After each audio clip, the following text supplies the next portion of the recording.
Сайн байт баян шүү. Эрдэнэтийн бэлэг маань энэ удаагийн хичээлээр бид нар Metave Inventor дээр хэрхэн блок өрч болон датабаз холбохыг сурья. За. Бүртгэл үүсгэдэг аппликейшн дээр өмнөх хичээлүүдээр бид нар дизайн болон бус төсвүүдийг хийсэн ба. За, энэ бол үнц блок маань ингэ болчихж байгаа. Одоо жишээ татаж энэ блокыг тайлбарлаж үзүүлье. Одоо баатныгийг дарах үед text box болон password text box-ийн мэдээллийг Firebase-тэй хадгалаад level 2-ын өнгийг ногоон болгоод бүртгэл амжилттай гэж харуулах маягаар log гүйлдээр блокууд ажилладаг байгаа.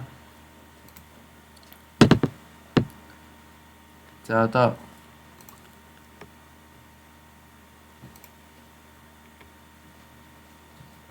дизайнер хэсэг рүү оръё.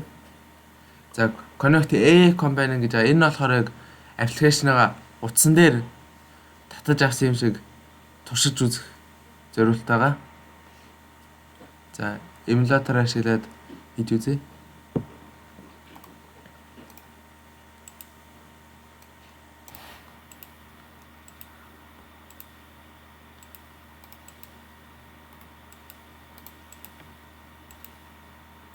За одоо ингээд bit 1 2 3 болон byte by byte 1 2 3 4 гэсэн юмнууд маань хэрэглэгч маань бүртгэгдсэн байна.